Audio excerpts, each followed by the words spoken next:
Clara's small northern town stretches into a lazy summer, where sunlight touches the lakes and woods but cannot warm the void left by her missing sister.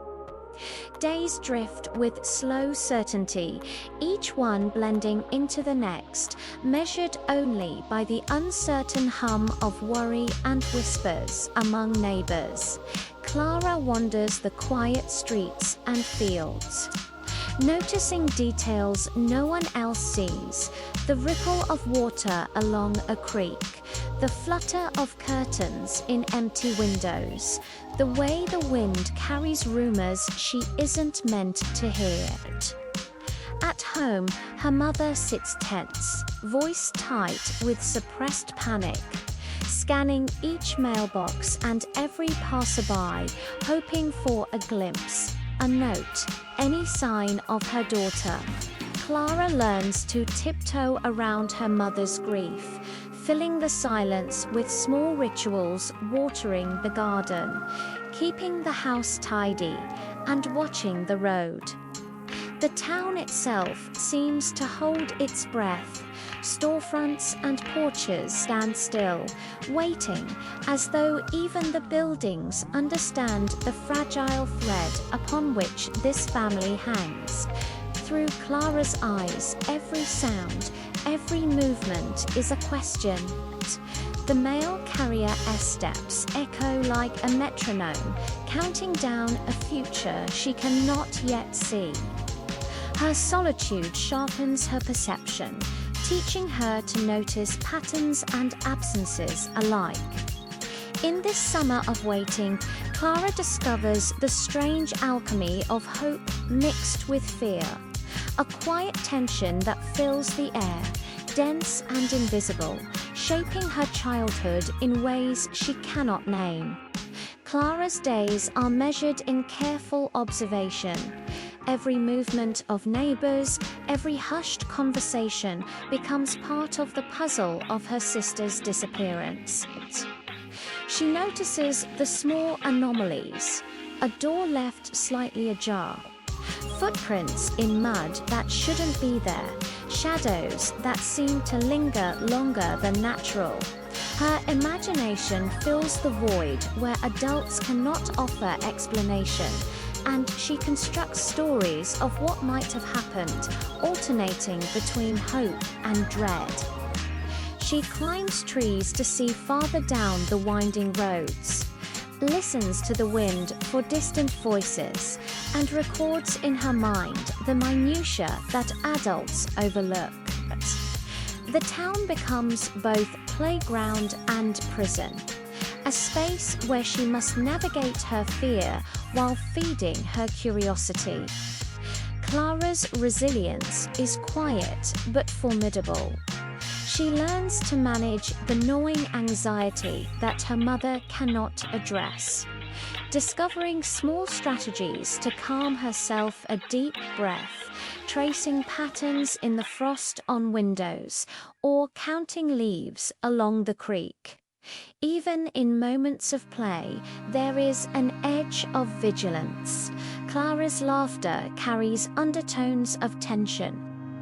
Games with neighborhood children are interrupted by imagined threats or recollections of absence.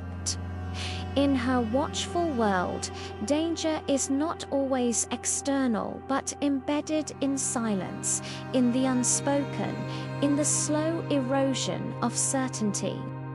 Through this lens, Clara grows not only perceptive but profoundly aware of the fragility of life and the weight of waiting. One evening, a figure appears at the edge of town. Moses, a tall, aged man whose presence carries the weight of years and unspoken regrets. Rumors flutter through the streets. He has returned after decades, though no one knows precisely why. Children peer from behind curtains, and adults whisper with curiosity and suspicion. Clara watches him cautiously from her window, sensing an intensity in his gaze, a depth that makes him seem both part of the town and apart from it. Moses carries the quiet burden of a past he has avoided confronting. His steps are deliberate, careful, as if each movement is weighed against the mistakes of years gone by. But he does not immediately interact with the townspeople, yet his presence ripples through Solace. The local dogs bark, strangers glance with thinly veiled suspicion, and even the weather seems to shift subtly in unseasonable breeze. The smell of earth after rains, signaling a change in the town's rhythm. Clara is drawn to him, not with naive trust, but with the curiosity of a child who senses that life holds stories not yet told. She observes how he pauses at landmarks, traces his fingers along familiar walls, and tilts his head at old paths. With every movement, Moses hints at both sorrow and wisdom. But his arrival sets the stage for an unexpected bond. Two lonely lives intersecting, each seeking solace, each seeking a way to confront the past without words. Clara first speaks to Moses near the frozen creek, her voice tentative, hesitant, carrying a mix of curiosity and caution. Moses turns, startled at the sudden company, and after a long pause, responds with measured words, careful not to overwhelm the child's curiosity. Their interactions are initially sparse gestures instead of speech, glances instead of declarations, but gradually a rhythm forms. Clara finds in Moses someone who sees her without judgment, who offers companionship without expectation. He begins to share fragments of his knowledge of the towns, the names of trees, hidden trails, the way the ice thins in spring. In return, Clara brings him into the rhythms of youth. She points out secret alcoves, collects smooth riverstones, recounts local gossip she has overheard. They form a silent pact presence without intrusion. Moses protects without demanding. Clara offers attention without expecting answers. In these shared moments, both begin to heal. Clara learns the subtle art of patience, of listening, of reading the world without fear. Moses confronts a past he had long avoided, realizing that guidance, even toward a child, can offer redemption in its simplest form. Together, their bond transforms the quiet town, infusing it with subtle energy, a pulse of hope, threaded through the stillness of Solace. Through each step, each conversation, the audience witnesses the delicate power of human connection, the bridge between generations, the quiet act of companionship as a form of survival. Clara's mother drifts through the house like a shadow, her energy entirely consumed by the absence of her older daughter. She moves from room to room, checking the windows, scanning the mailbox, pausing at every sound, imagining it might herald news. Clara learns to step quietly, to avoid drawing attention to herself, as her mother's anxiety leaves little room for warmth or acknowledgement. The family's kitchen table becomes a silent battlefield. Empty chairs, untouched cups of tea, and stacks of letters symbolize the emotional distance between mother and child. Every question Clara asks is met with a tense smile or hurried dismissal. Her mother's love is present, but distorted, intense, fearful, and exhausting. The grief stretches like a taut wire through the house, vibrating with each imagined possibility of loss or return. Outside, the town seems to mirror her mother's fear. Neighbors offer cautious words, sympathetic glances, but avoid discussing the girl directly, creating pockets of silence and rumor. Clara observes how absence can fracture love unevenly. One sibling gone, the other overlooked, and a parent swallowed by despair.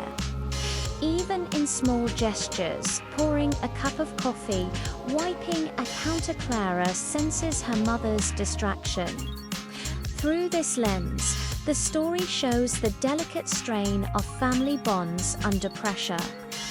Fear becomes its own entity, shaping interactions, reshaping love, and leaving gaps that only quiet observation and resilience can bridge. Clara must navigate this emotional terrain alone, learning patience, empathy, and endurance. Moses spends evenings by the old weathered dock at the edge of town, staring into the water as if the reflection can unearth memories long buried.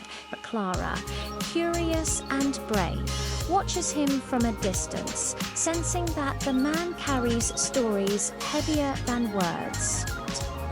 Slowly, through glimpses and shared walks, Moses begins to reveal fragments of his past, a life of choices, regrets, and roads never taken. He tells of a family he left behind, of mistakes that haunted him, and of opportunities he avoided through fear or inaction. Each recollection is a careful dance between confession and restraint. He does not seek absolution. He seeks to acknowledge what cannot be changed. Clara listens, absorbing the lessons without fully understanding, sensing the weight that silence alone could not convey. As the town observes Moses, whispers emerged friends, recall the man he was, neighbors. Notice the subtle ways he tries to reconcile with the present. Through these reflections, he confronts the consequences of past actions, broken relationships, lost time, and the quiet realization that one cannot outrun memory. Yet, in this confrontation, there is also subtle hope. By sharing these stories with Clara, he begins to pass on wisdom, and in doing so, finds a path toward atonement. The connection between past and present becomes tangible. Every step Moses takes in Solace is both a confrontation and a healing act. He learns that facing his history openly, even in small gestures, allows the world and Claret to see not just a man burdened by regret, but one capable of resilience and quiet transformation. The missing girl's absence lingers like a shadow over every street, every porch, every gossiping neighbor. Solace feels frozen in time. Daily routines continue, but they carry an undercurrent of tension. Shops open and close, children play, dogs bark, but everything is tinged with the awareness that one life is suspended in uncertainty. Clara notices the subtle ways the town shifts. People avoid eye contact, speak in half sentences, and leave doors slightly ajar. Rumors circulate, each version of the story growing more elaborate, but the truth remains unspoken. This collective silence binds the community together in grief, yet isolates each person individually. The absence becomes a presence, felt in glances and pauses, shaping how everyone interacts. Moses observes this quietly, noting how humans carry loss differently. Some appear stoic, others unravel. Clara sees how the town reacts to absence. She notes the fissures in small relationships, the unacknowledged sorrow, and the way fear creates barriers. The wound stretches across generations, touching those who never knew the girl personally. Through her eyes, the audience experiences the profound effect of disappearance not only on the family directly involved, but on the entire social fabric. The story emphasizes that grief is not always loud or dramatic. It is carried quietly, invisibly, like a shadow trailing every step. Solace becomes a study in collective endurance, revealing how a single event can ripple through lives in subtle, transformative ways. As the town continues its cautious rhythm, events begin to force confrontation. Clara and Moses discover signs that challenge their assumptions. Objects misplaced, letters that hint at untold stories, paths through the woods that were previously ignored. Each revelation brings discomfort, yet also clarity. Clara confronts her mother softly but firmly, questioning the gaps in what she has been told. The tension rises. The mother's guarded responses and flashes of guilt break through, revealing layers of fear and love entwined. Moses, too, faces the consequences of his past actions when old friends approach with unspoken judgments and lingering resentment. The town becomes a stage for reckoning. Small confrontations, gestures, and admissions carry weight far beyond their simplicity. Through these moments, the invisible threads holding the community taut begin to loosen. Some truths are partial, some explanations remain forever incomplete. Yet acknowledgement spoken or implied offers relief. Clara learns that acceptance is not tied to resolution. Understanding can emerge even when certainty is impossible. Moses realizes that accountability does not always equate to forgiveness, but can manifest in conscious choice, presence, and guidance. The tension between what is known and unknown, between what is visible and hidden, transforms Solace. The audience witnesses courage not in heroic acts, but in the vulnerability required to face reality, to acknowledge fear, and to remain present despite uncertainty. It is in these intimate reckonings that the town and its people begin to heal, quietly, subtly, profoundly. By late autumn, the town has shifted imperceptibly. Clara walks along familiar streets, the air crisp with the scent of fallen leaves, and notices subtle signs of endurance. Neighbors nod with recognition, dogs follow children without fear, and the lake reflects the sky's clarity. Solace has not returned to a state of perfect peace. Loss remains, but the town has learned to carry absence without collapsing under it. Clara and Moses share moments of understanding, wordless exchanges that speak of connection, trust, and quiet hope. They have discovered that human bonds, even forged in grief and uncertainty, can provide resilience stronger than any war. The missing sister's shadow remains, but it now coexists with the presence of those who continue to live, care, and observe. The town itself becomes a living metaphor, Solace is not a place of happiness, but a space where endurance, patience, and human connection create meaning. Clara internalizes this lesson, understanding that life is less about perfect resolution and more about navigating uncertainty with courage and empathy. Moses, having confronted his past, carries a sense of purpose and quiet peace, knowing that guidance, presence, and reflection can heal in ways neither dramatic nor overt. The story closes with subtle optimism. The sun rises over the familiar hills. Clara walks toward it with tentative confidence, and Moses follows at a measured distance. The audience is left with a profound truth. Life in Solace continues, shaped by absence, yet made meaningful through connection, reflection, and the resilience of the human heart.